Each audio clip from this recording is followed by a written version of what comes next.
Estamos con Alejandro León, autor de Arcoriam.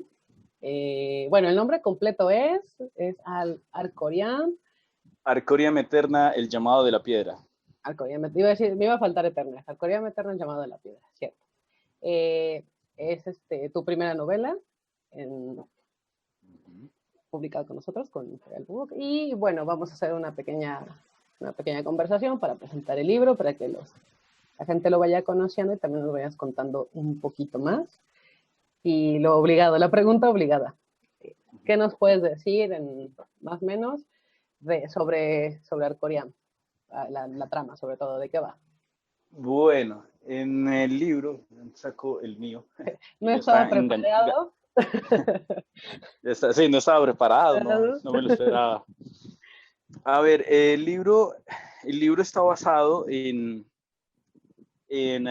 unas aventuras que jugamos con varios de mis amigos durante varios años, en un juego que se conoce como Calabozos y Dragones, Dungeons and Dragons.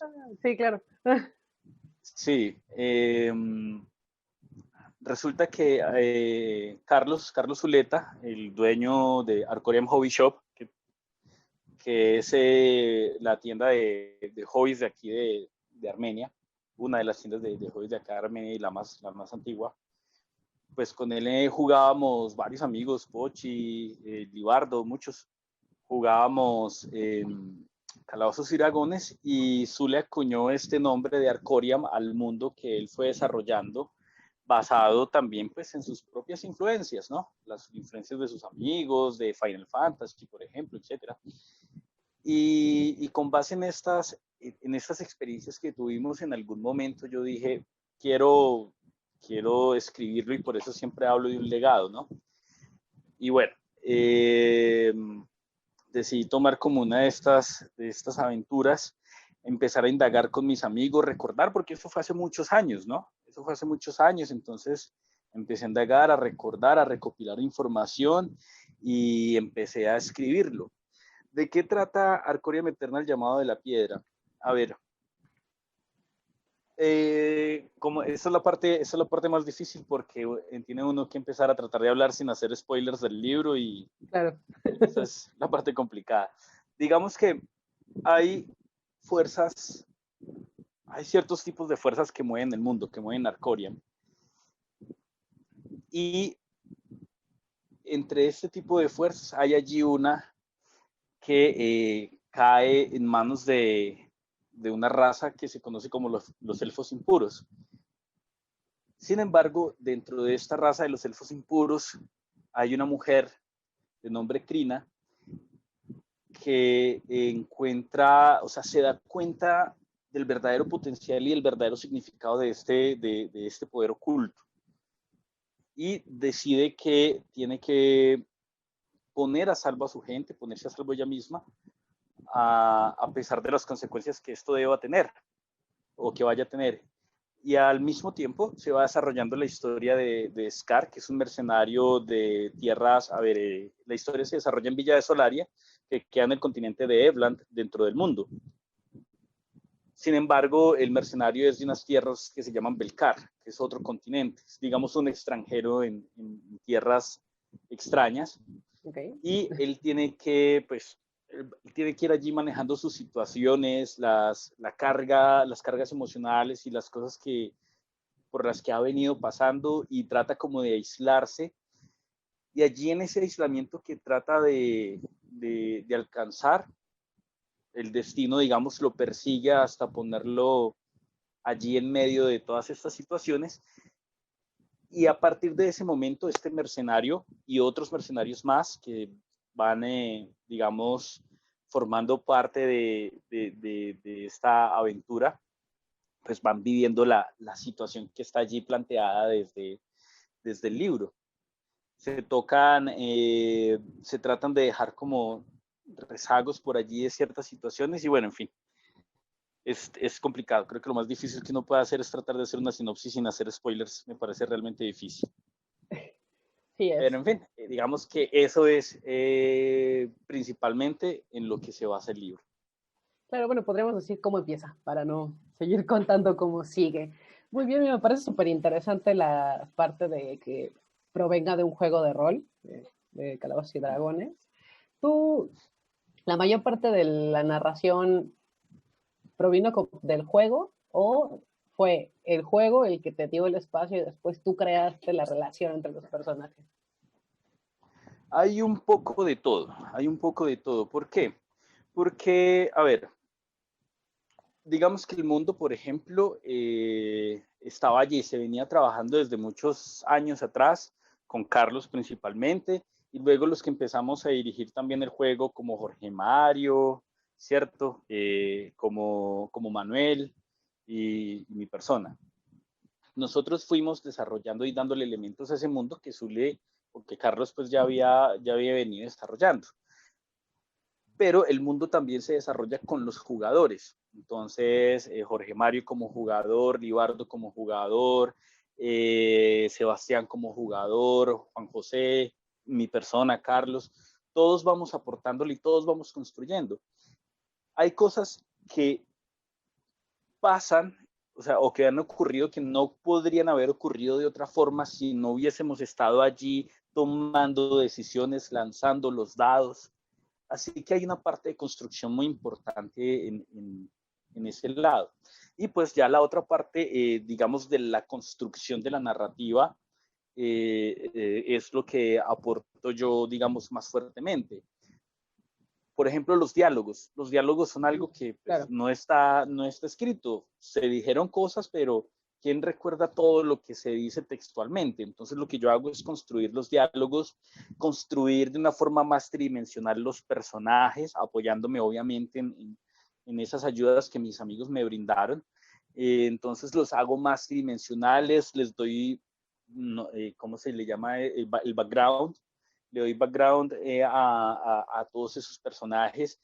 Por ejemplo, el personaje de Krina. El personaje de Krina, que es una construcción de esa aventura que estaba dirigiendo Carlos, pues era muy bidimensional, ¿cierto?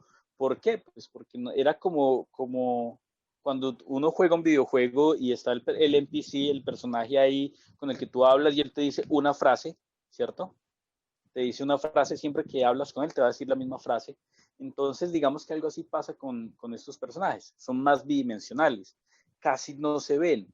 Entonces, lo que hago yo es tomar ese personaje y darle un trasfondo, ponerle todo lo que está detrás y yo empiezo a decir, bueno, este personaje cómo actuará, este personaje a qué pertenece, es de qué tipo de clase social, cuáles son sus gustos. Empiezo a hacer esa construcción que en el juego de rol es muy difícil dar.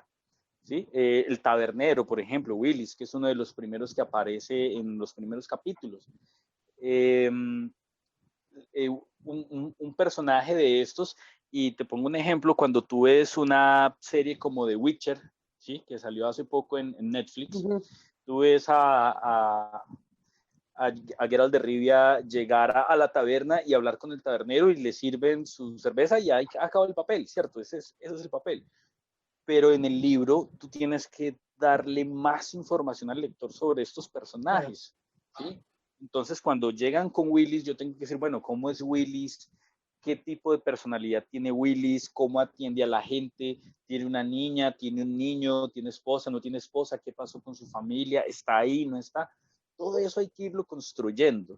Y esa es la parte de la narrativa que pues toma, digamos, mayor esfuerzo.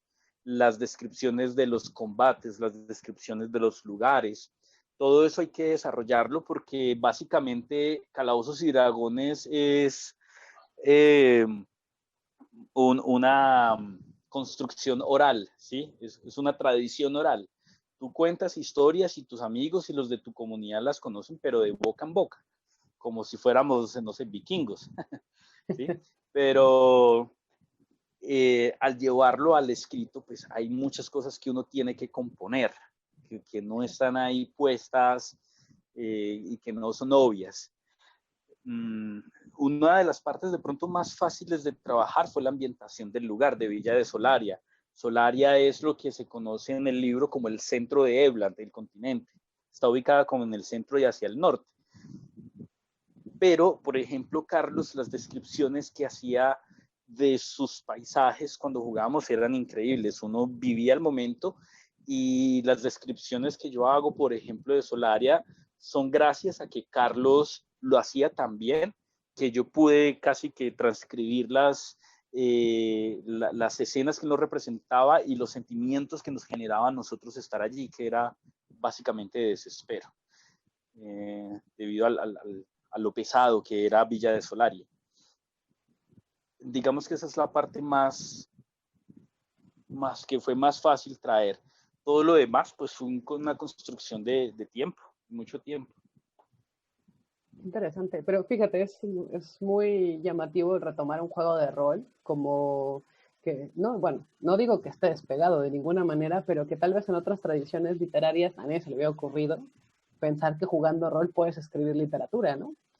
Sin embargo, sí, Calabozos y Dragones bebe muchísimo de la tradición literaria de la épica fantástica, por ejemplo. Pero me parece bastante curioso que se unan de esa forma redonda, ¿no? Jugando puedes escribir un libro, bueno, no completamente, pero comenzar a narrar una historia y al narrar una historia también puedes generar un ambiente de este tipo, lúdico, ¿no? Para jugar con él. Ese parece muy bueno. En una de las cosas que habíamos comentado antes, sobre todo también en la nota que te hicimos para el blog, tú mencionabas mucho tu comunidad, que te parecía como algo importante, la ciudad en la que vives, que Armenia. ¿Y tú crees que eso está vinculado a todo esto que nos estás contando de que el apego a este grupo de amigos o es algo que surgió de otra manera? Eh, a ver, yo nací en Bogotá. La familia paterna mía es de acá del Quindío, la materna mía es de allá, pero desde muy pequeño me vine para acá y no sé, empecé a amar esta ciudad y este departamento como si yo hubiese nacido aquí, como si fuera hijo de esta tierra. Esta tierra me ha dado muchas cosas. Aquí hice mi carrera universitaria, aquí tuve mis primeros trabajos, mis primeras parejas, mis primeras novias, y los vínculos más fuertes de amistad que he hecho, los he hecho acá. La banda con la que toqué tantos años son muchachos de acá, ¿sí? Todo me lo ha dado esta ciudad, todo me lo ha dado esta ciudad y este departamento, y estoy muy agradecido con ellos.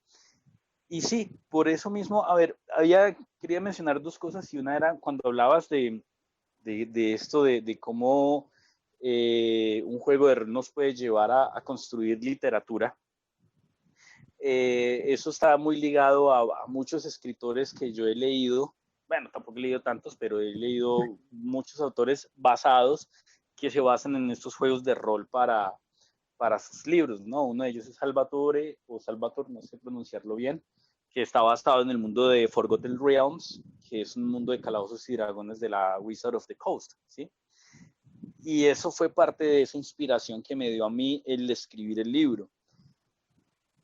Y al mismo tiempo, cuando yo veía todos esos vínculos de amistad que logré hacer a través de Arcoriam Hobby Shop, donde nos reuníamos todos a jugar cartas, a jugar juegos de mesa, a jugar rol, a hablar de videojuegos. En esos tiempos estaba en auge El Señor de los Anillos, las películas, entonces todos nos sentábamos a ver cómo esa realidad de esos mundos ficticios se veía plasmada en esas excelentes películas. Y todo eso fue forjando esas amistades, y yo llegué a un punto en el que dije, bueno, yo quiero dejarle un legado a mis amigos de esto, ¿sí? Yo quiero que ellos vean que todo lo que hicimos puede quedar condensado en algo que pues puede durar para siempre, ¿sí? Sea físico, sea digital, ahí va a estar, ¿sí? Y estos libros los van a poder pasar a sus hijos y van a poder hablar de ellos. Y los primeros amigos que compraron el libro de Arcoria Eterna, El llamado de la piedra, y se lo empezaban a leer, decían, uf, hermano, yo me acuerdo cuando jugamos eso, yo me acuerdo de esto que pasó, sí, yo recuerdo cuando mi personaje tal cosa, yo me acuerdo, y empiezan a recordar y a vivir esos momentos y a atesorar a esos personajes que ellos jugaron. Alguno de ellos me escribía y me dice, Alejo, lo felicito por el libro, ojalá mi personaje esté ahí. Yo le decía, hermano, pues tal vez su personaje no esté, pero tal vez en el próximo libro que publique, ahí va a estar, ¿sí?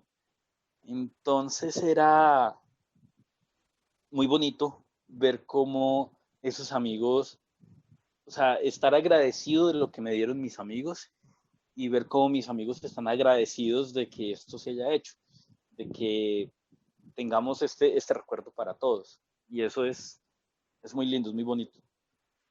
Uy, sí, me parece muy lindo, fíjate, porque al final, cierto que todos, la mayor parte de nosotros tenemos, decía un escritor, me gustó el término, nuestra chatarra espacial, ¿no? Con la que vamos construyendo y haciendo cosas, pero que tenga tanta mística y haya tanto contenido detrás, que además eso, ¿no? Se vuelve, la parte interesante que encuentro yo ahora en Arcoriam es darte cuenta que igual si lo tomo yo, que no soy familiar a esta historia, aún así hay algo para mí ahí, ¿no? No puedo, empiezo a conocer la historia aunque no conozca el contexto de todo y aún así tiene sentido y hay algo para, o sea, eso es bastante interesante ver cómo hay algo para todos en un libro, que al final eso es Sí, lo bueno, ¿no?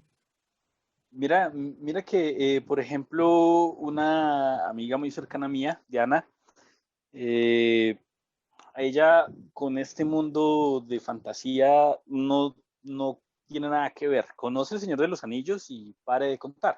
Como los A mortales. ella le gusta más, sí, a ella le gusta más otro tipo de literatura, Allende, ama a Isabel Allende. Y entonces yo le pasé el libro y yo le dije, mira, por favor léelo y dime qué te parece. Y ella, que no está conectada con nada de esto, me decía, me gustó mucho el libro, es un libro que es fácil de leer, que te entretiene con cada capítulo, porque la historia, pues, aunque tiene un sentido, ¿cierto? No está escrita de forma lineal. Entonces vas descubriendo y vas conociendo los personajes un capítulo a la vez y los vas relacionando luego como poco a poco. Entonces, el escucharla a ella y saber que, hombre, lo que tú acabas de decir, una persona no tienes que haberte sentado años y años a jugar con nosotros en una mesa para poder disfrutar de la lectura que está acá, para encontrarle sentido, para que sea fácil de leer, es ligera.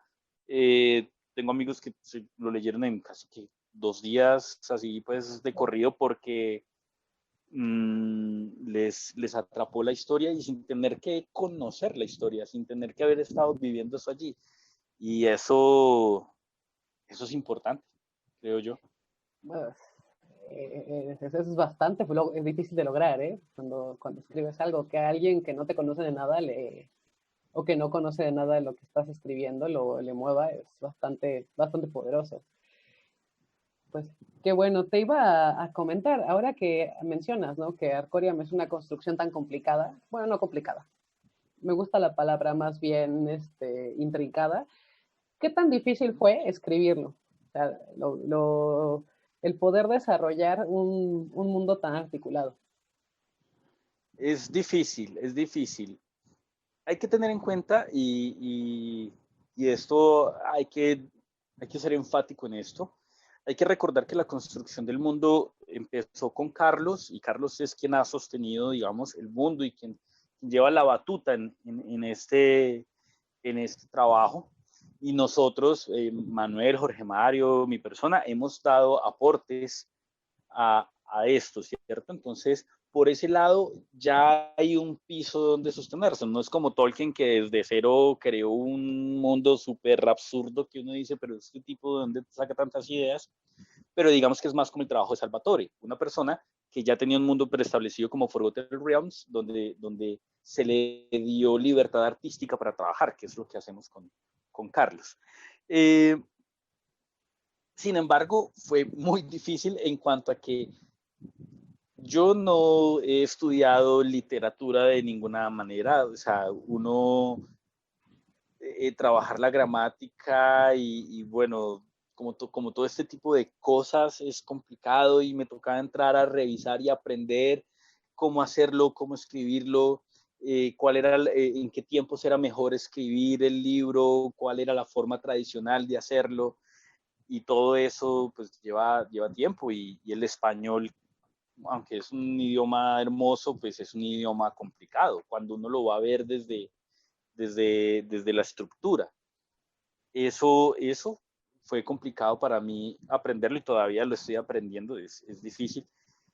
Y además, siendo el primer libro, pues uno es como si estuviera en medio del océano en una balsa, ¿sí?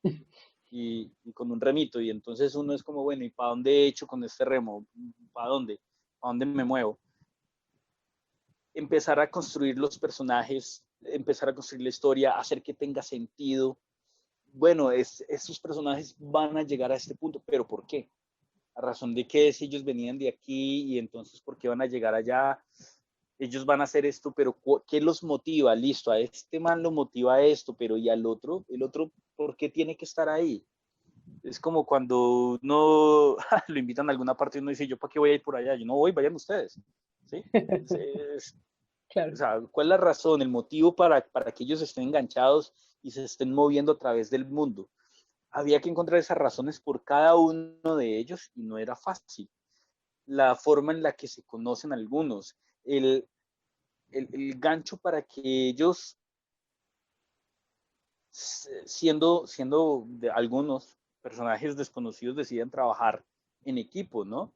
Entonces le toca a uno venirse como a la actualidad, la realidad de nuestro mundo y uno dice, bueno, si yo estoy trabajando, ¿cómo hago yo, no? O sea, esta gente yo no la conozco, pero tengo que trabajar y sacar un producto adelante con ellos. Como traer esos conceptos que son como tan lógicos en nuestro día de yo vivir a un mundo de fantasía donde el mundo es más agreste y pues es más difícil la conexión entre personas. Todo eso era complicado, habían partes donde uno tenía que escribir y borrar y volver a escribir y borrar y volver a escribir y esto no me gusta y esto no me gusta, ahora esto me gusta pero no tiene sentido con lo que acabo de escribir. Eh, cómo organizo los tiempos en los que están ocurriendo las cosas, cómo completo la información que no estaba por ahí. Era difícil, fue un trabajo difícil, fue un trabajo de 5 años y pues bueno, teniendo en cuenta que uno no puede dedicarse solamente a esto, sino pues uno tiene que trabajar y atender otras situaciones que si uno pudiera dedicarle el 100% del tiempo a esto, pues tal vez sería muy diferente la cosa. Pero, pero así era como había que trabajar y viernes en la noche, amigos, salgamos, ¿no? Vamos a salir, vamos a tomar algo, y uno, no quiero salir, no quiero salir, porque como esto no lo sabían, sino como 3 personas. Ah, pero qué man tan aburrido, como decimos acá, qué man tan aburrido. Salga lejos, salga. Yo, no quiero salir a estar trabajando en este proyecto, por ejemplo. Entonces, fue difícil, pero yo creo que lo que exige esfuerzo es demasiado satisfactorio. Y eso es lo que es este libro. Qué bueno. Oye, ¿y qué planes tienes para Arcorian? Seguro va a haber otro libro, no creo que se quede en uno. Y sobre todo si haciendo honor a la tradición fantástica, no creo que se quede en uno. Sí, exacto. La idea es convertir esto en una saga. De hecho, la idea es esa, que la saga sea Arcoriam Eterna, que Arcoriam Eterna sea siempre el nombre que esté presente y el subtítulo, digámoslo así, sea el que nos marque la nueva historia. La idea es que el mundo sea dinámico. Mi interés es más que el mundo sea el importante, el que esté realmente vivo y sus personajes estén allí como elementos que mueve el mundo, que mueve el destino de Arcoria. Así que, por ejemplo, dentro de este libro hay cositas, es como un hilo, y este hilo va dejando hilachitas. Entonces la gente lee algo, lee alguna situación del libro y venga, pero acá acaba de mencionar, no sé, digamos, mencionó las tierras salvajes de Golabnia, pero las menciona por ahí. ¿Qué es eso? Entonces queda ahí la duda porque más adelante saldrá un libro que abre de las tierras de Golabnia. O yo menciono a Feo el Bardo, entonces dicen, uy, pero ¿por qué mencionan a Feo el Bardo? ¿Quién es Feo el Bardo? Tal vez algún día se escriba un libro de Feo el Bardo. Entonces, la idea es que esta construcción de mundo le permita a muchos personajes más, aparte de Scar y los demás que están aquí, desarrollar historias, que conozcamos el mundo con personajes diferentes. Ahorita en estos momentos yo me encuentro ya trabajando en un segundo libro que pues ese sí va un poquito más pegado. Este libro es autoconclusivo, pero como te digo, va dejando esas hilachitas de otras historias que se irán contando. Y la idea es continuar con una de esas hilachitas que dejó este libro. Ya empecé pues a trabajarlo, como a montar la estructura de ese nuevo libro, y estoy trabajando muy de cerca con Carlos para que sea una historia que no se deslinde de lo que es Arcoriam Hobby Shop. La idea entre Arcoriam Hobby Shop y Arcoriam Eterna es trabajar juntos y enriquecernos mucho como con todo esto. Él, por ejemplo, está iniciando unos proyectos para más adelante trabajar juegos de mesa y enfocados en Arcoriam y bueno, así nacen los sueños grandes, ¿no? Con pequeños pasos y es lo que esperamos se nos dé. Ahí ya voy escribiendo este libro, ya tengo en mente sobre, digamos, esta línea, por lo menos otros 3 libros, vamos a ver cómo se trabaja todo esto. Y la idea es empezar a hacer unos libros hacia los lados con otras historias que no salgan del mundo, que el mundo esté representado en todas esas historias a través del camino de sus personajes. Qué bien. Pues a los fans de Arcoria van a tener mucho que esperar. Ya los veo como los fans de George R.R. Martin esperando el libro que lleva 20 años esperando, sin publicarse. Sí, yo también lo estoy esperando a ver, que deje de hacerse el loco y que le haga. Chávez, hasta es una broma del mal gusto con los amigos. Sí sabes que es viejo, ¿verdad? Pero bueno, ojalá le cierre su historia. No está bueno quedarse así. Oye, ya en un plano más personal, algo que me parece súper curioso. Eres profesor. ¿Tus alumnos Sí, saben que sí. escribes y que juegas A rol? ver, saben muchas cosas y tampoco las saben todas. Es decir, a ellos saben, muchos saben que pues que toco, que toqué en una banda, a ellos no les gusta mi música para nada. También, Ay, que profe, eras esa música. sacerdote. Sí, ellos son de otros géneros, son de otros tiempos también. Algunos sí saben de mis aficiones por los cómics, los libros, los videojuegos. Incluso este año que arrancó sin la pandemia, yo traté de hacer un impulso con los libros, no los míos, sino pues con la literatura, motivarlos a leer, si no les gustaba leer, que empezaran a leer, y si les gustaba leer, que trataran de leer algo que estuviera fuera de su zona de confort, para que conocieran más cosas nuevas. Y con el apoyo, bueno, de mi biblioteca personal y de donadores como Gafitas, un amigo que le mando un saludo, que me donó muchos libros nuevos para estos muchachos. Traté como de ir promoviendo esas ideas. Entonces, pues algunos sí sabrán de mi gusto por la literatura, como algunos de ellos hablamos de videojuegos y ese tipo de cosas. Ese tipo de cosas las conocen.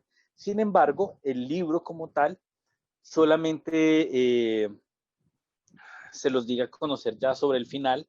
Tomé a 4 de mis estudiantes de distintos grupos, a Natalia, a Jennifer, a Tania y a Daniela, y les comencé a hablar fue de la portada, con Jaime Alberto Bustos, que fue quien diseñó la portada. Pues teníamos muchas discusiones con la portada, entonces yo le dije, no, espere, yo cojo 4 conejillos de indias y los pongo a que revisen la portada. Un grupo de Entonces control. con ellas, grupo de control. Entonces con ellas me ayudaron a ir tomando como esta decisión. Y como hablaba yo en la entrevista que me hicieron en Vita Editorial, pues yo juraba que yo las tenía súper engañadas, que nadie sabía, ninguna de ellas sabía que esto era un libro mío, pero cuando les presenté ya la historia, ya todas dijeron, ay, pues era muy obvio, profe, era muy obvio que era suyo el libro, profe, ¿por qué no le quitó el nombre? Entonces lo conocieron ya sobre el final y digamos pues en esos momentos cuando ya empecé a hablar del libro pues se empezaron pues a enterar los padres, mis compañeros docentes, etcétera, porque siempre lo tuve en secreto, lo sabían 3 amigos, 4 amigos, Diana, Beto, Andrés Andrade, ¿quién me faltará? Creo que ellos, y Carlos, obviamente, Carlos Zuleta. Entonces fue súper secreto porque a veces entre más cuente uno las cosas menos salen, entonces preferí dejarlo. Hasta que estuviera cocinado. Qué bien, y bueno, Exactamente. y en tu papel de promotor de la lectura, que son estos nombres tan rígidos que yo creo que un promotor, cuando te recomiendo un promotor de la lectura un libro, no te da la gana. ¿Qué tal, Sí. qué tal te viene a ti? O sea, ¿tú crees que es más, te ayuda a hacerse, es que tengas este tipo de aficiones? Por otra parte, también temporales, ¿eh? Porque, no sé, somos más o menos de la edad, pero a mí me llama mucho la atención que ficciones como Stranger Things, por ejemplo, te planteen que los parias son los que juegan rol y videojuegos, cuando de hecho yo creo que en eso nos gastamos el dinero los adultos ahora, ¿no? Entonces, es Sí, sí. curioso cómo ha ido cambiando de una ocupación o algo, un hobby marginal, a algo que nos conecta a todos, a gente de distintas edades. Entonces, a ti en tu labor en docente y también lo que implica tener gente joven a la que la lectura es algo positivo dirigido y que además es una herramienta didáctica, por supuesto, por excelencia. ¿Qué tanto te ayuda todas estas cosas, hobbies, que en realidad yo creo que no lo son tanto, para ser profesor?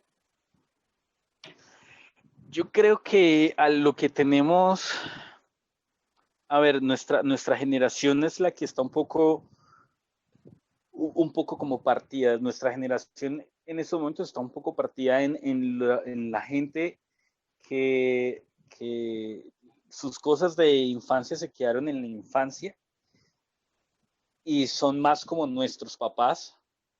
O sea, ellos ya son más como nuestros papás. Y estamos otros que no dejamos nunca que esas almas juveniles fueran decayendo con el tiempo.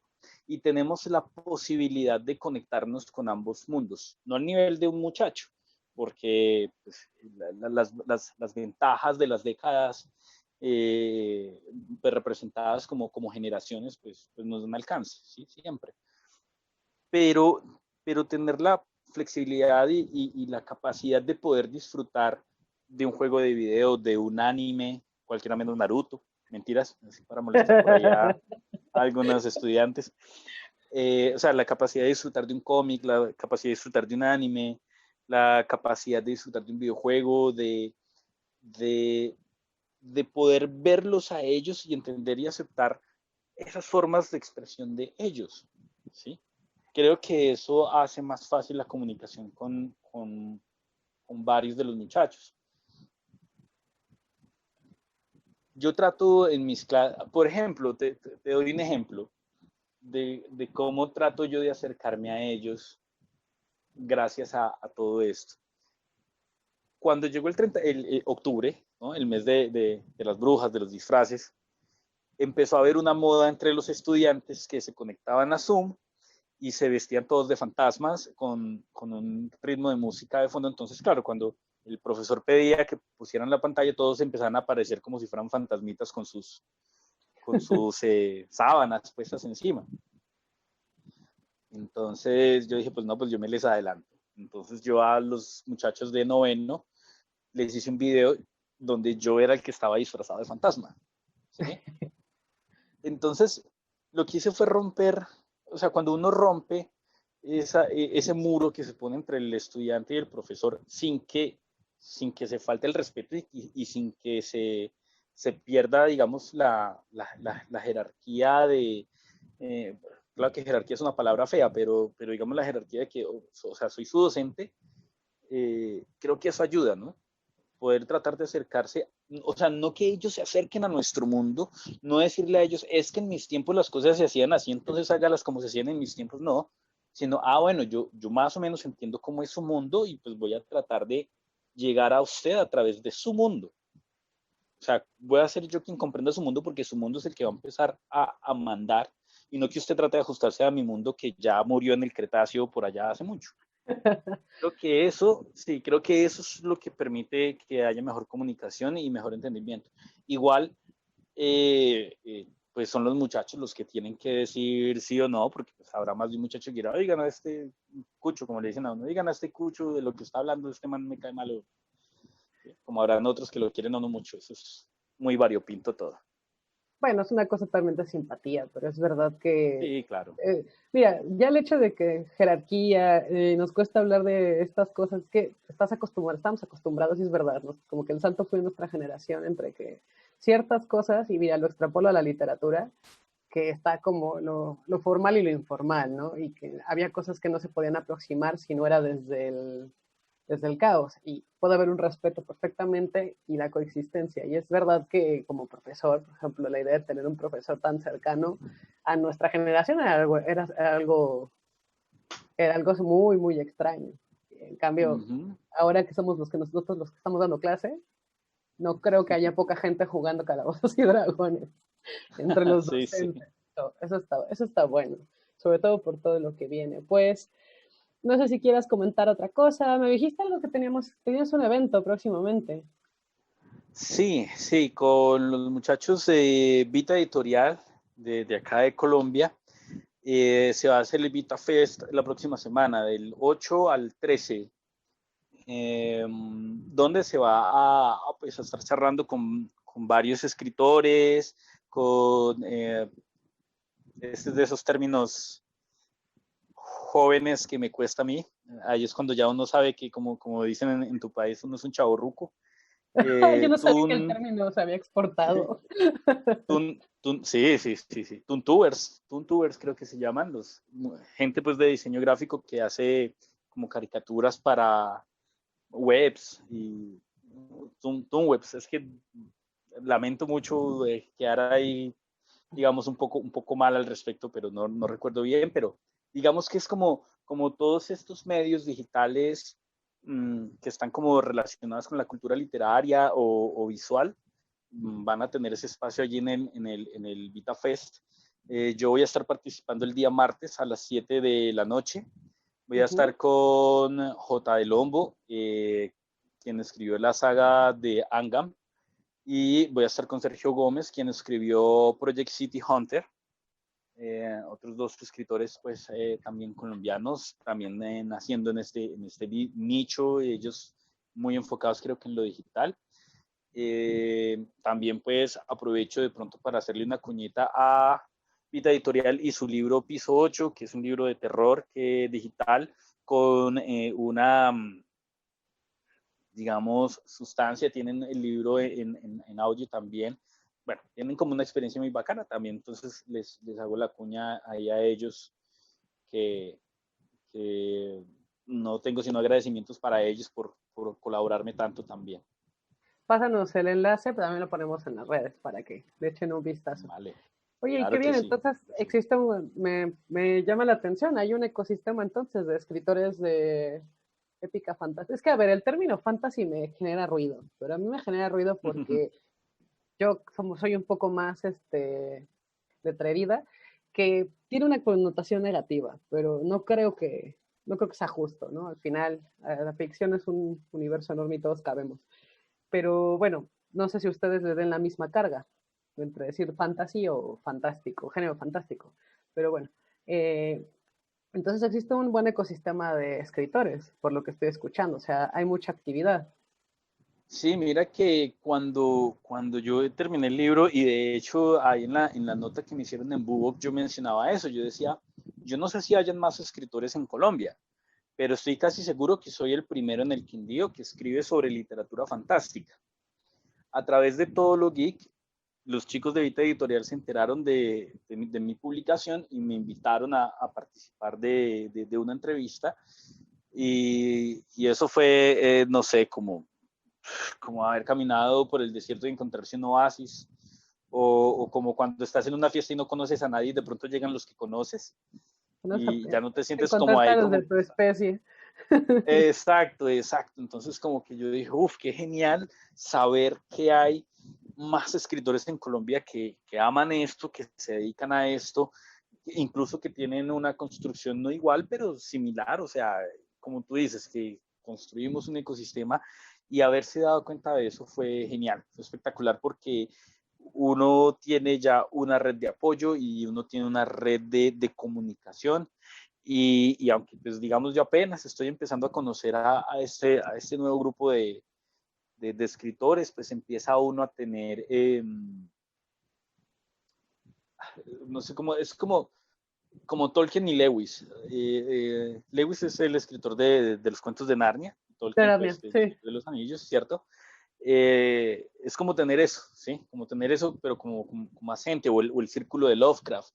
O sea, un montón de gente en la que apoyarse, escribirse, y bueno, yo lo veo como algo que puede hacer que este tipo de literatura en nuestro país empiece a verse. Creo que Evita Editorial dio un paso muy chévere en esto, y en Colombia, digo yo que a partir de este momento, de este festival que ellos están organizando, puede empezar a dispararse la literatura fantástica como escritura y como gusto para las personas, ¿no?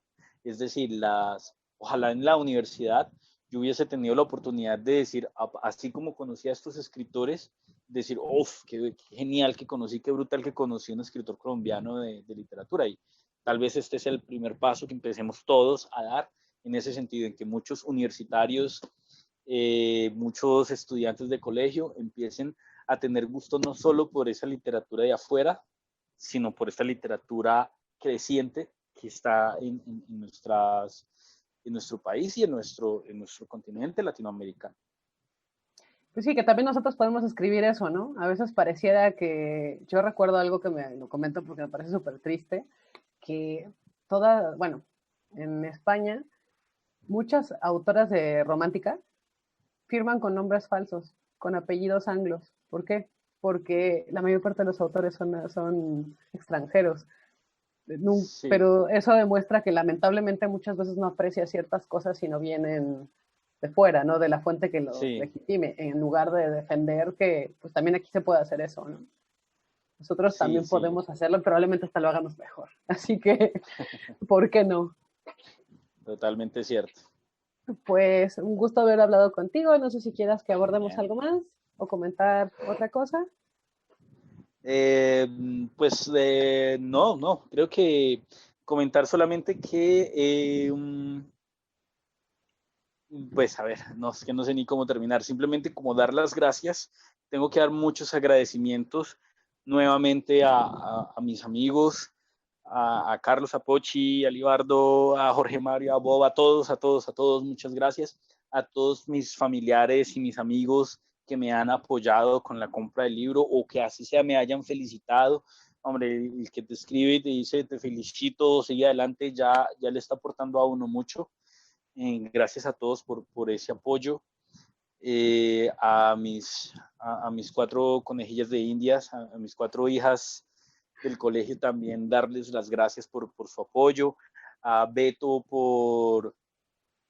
a Beto por, discúlpame, a Beto por su apoyo y su paciencia con el libro, con la portada, porque pues la verdad es que me tuvo mucha paciencia con esto de la portada. A él también agradecerle, a mi amigo Juan David Jaramillo, que me está colaborando con la página web oficial para la saga de libros. Bestseller Digital es la empresa de él con la que él me está apoyando 100%. No, es que no quiero dejar a nadie por fuera. No quiero dejar a nadie por fuera porque se lo merecen los muchachos de Vita Editorial, a Carlos, a Arcorium Hobby Shop. Muchas gracias a todos. Mis redes sociales, estoy en Instagram como Alejandro León Galindo. Por ahí publico cositas de mi libro y publico otras cosas relacionadas principalmente con literatura. Mi fanpage en Facebook, igual Alejandro León Galindo. Ahí también publico todo lo que va saliendo referente al libro. Y pues espero dentro de lo más pronto posible tener ya lista la página. Estamos trabajando en ella. Juan David me está colaborando mucho con todo este trabajo, y uno que es súper nuevo en todo esto, todo es nuevo y todo da miedo y todo es sorprendente, y entonces si no es con la ayuda de ellos uno no sabe cómo irla trabajando. Entonces, gracias a ellos, ahí están mis redes sociales. Pues saben que el libro lo consiguen físico conmigo, Ya estoy empezando a hablar con las librerías para ver en qué librerías podemos ponerlo de forma física también. Y en formato físico también lo pueden conseguir a través de BookBook, lo pueden conseguir en España, en México, en Argentina. De hecho, en España ya me han comprado. En Estados Unidos ya, Elian, hablamos para que en físico también se pueda conseguir en Estados Unidos. En Estados Unidos, en Inglaterra Australia. y en Australia. Reino Unido, Inglaterra, Australia, también, Reino bueno, Unido. cubrimos bueno, y Estados Unidos, claro. Cubrimos Europa también, alguna parte, más o menos por gastos de envío y esto, pero se poder hacer llegar, se llega. Y también, por supuesto, que está en digital. Tenemos el libro en digital en nuestra web y pues todos los lugares donde se pueda. A ver. Exactamente. Entonces, eso es todo. Muchas gracias por todo ese apoyo y esperemos que esto llegue a más gente. El voz a voz ayuda mucho a conocer, a generar apoyo. Puede que a una persona no le interese este tipo de literatura, pero conozca a alguien que sí le interese, y ahí ya son dos personas que pueden interesarse en comprar este libro, y este libro puede ser la puerta para muchos autores que estén ahí, que también estén pendientes de que esto salga adelante, y así salimos adelante todos.